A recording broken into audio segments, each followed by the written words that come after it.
Hello, everyone. Welcome to the public relation crisis on Starbucks case with Trump.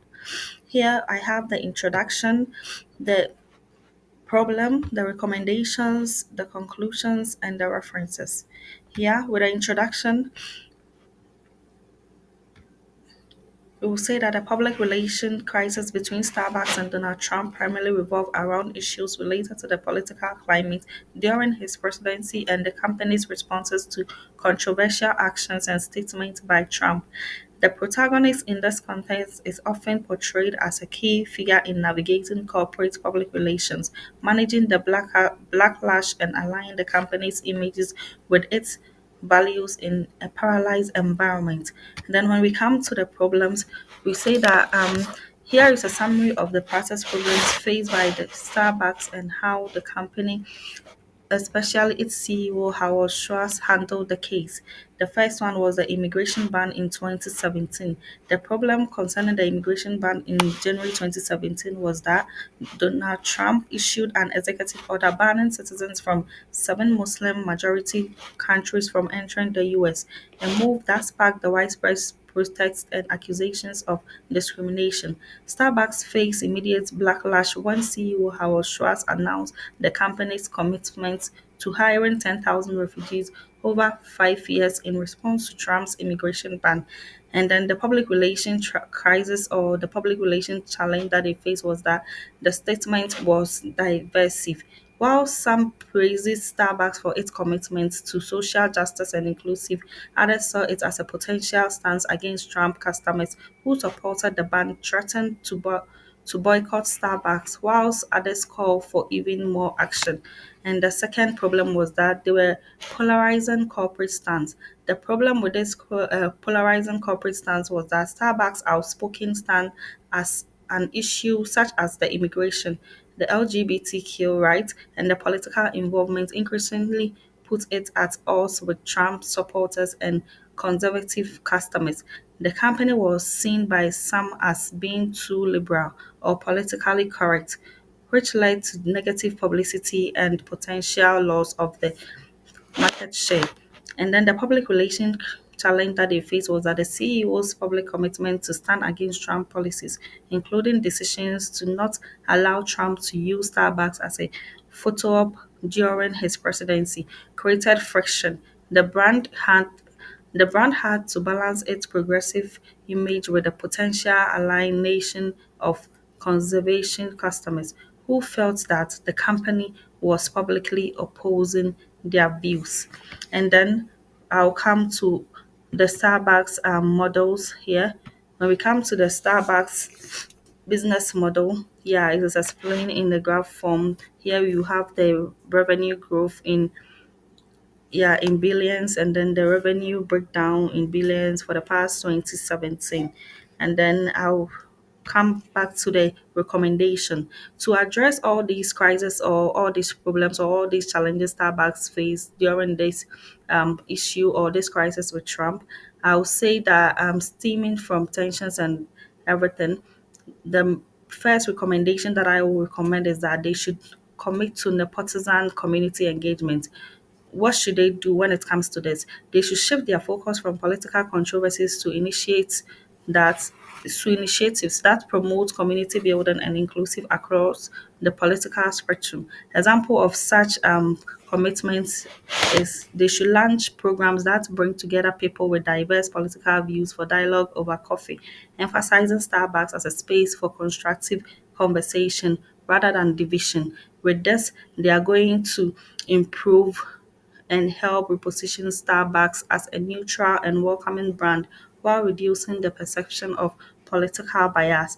And then the next recommendation, I would say that they should strengthen an internal policies and transparency. What should they do when it comes to this? They should conduct a comparative audit of internal practices, including employee training and crisis protocols, with an emphasis on inclusivity and fairness. Example of such recommendation is that they should publicly release a report on steps taken to address biases, such as the racial bias training conducted in 2018 and expand it to cover broad diversity issues. And with this, they are going to be able to demonstrate an accountability and action which will help them to rebuild trust among spectacle audiences while aligning with the company's values. And then my last recommendation to this crisis will be that they should leverage digital platforms for positive storytelling. With this, they have to use social media productivity to share stories that highlight Starbucks' impact on communities and avoiding direct engagement with divisive political debate. Examples of such recommendation include they should feature personal narratives of employees and customers from diverse backgrounds who find Starbucks as a supportive space, and they should avoid political symbols but emphasize shared human values like kindness and understanding. And with all this, they are going to be able to approach or redirect the public attention to Starbucks positivity contributions and reduce the potential for further controversy online. Here is the areas of growth when it comes to Starbucks. We have their vision, their goals, their key issues, their strategies, their tactics to improve in their business.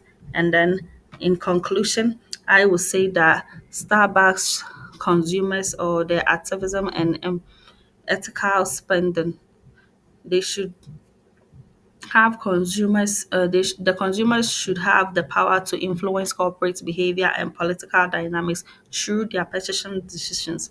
Starbucks has often been involved in political controversies due to its stance on social issues, and the transparency amplified polarized reaction. They should be called to action. They should be mindful of where they spend their money.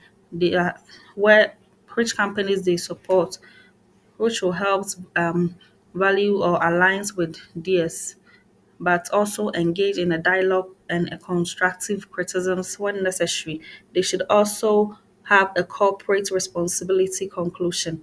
Corporation have a role in shaping public discourse and responding to societal needs, but they must also be carefully navigate political neutrality to avoid align to avoid aligning portions with their customer base, and they should be called to action to hold companies accountable for their policies and public statements, which will encourage them to contribute positively to the social change without without exacerbating divisions. They should also, when it comes to political engagement and civility conclusion, the Starbucks or Trump case should illustrate the heightened political polarization in society, with brands becoming battlegrounds for political expression. They should be called to action to promote respectful dialogue, whether engaging in political discussions online or debating issues in public forums. They should push for common grounds rather than deepening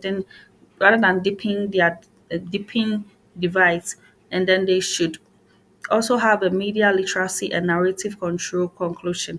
Media coverage and public narratives often amplifies conflicts, shaping how people perceive events. Starbucks and Trumps were both subjects of intense media scrutiny. They should be called to action to critically evaluate media sources, check facts, and avoid spreading misinformation. And they should focus on understanding the broader context of such controversies. With this, the community will be able to hold events like these to demonstrate the importance of community voices in shaping the role businesses play in society, which will get them involved locally, whether it's supporting small businesses or attending town halls or engaging in activism, local actions or have a broader impact on societal trends. And then I have where I paid my references from, where I got all my information from.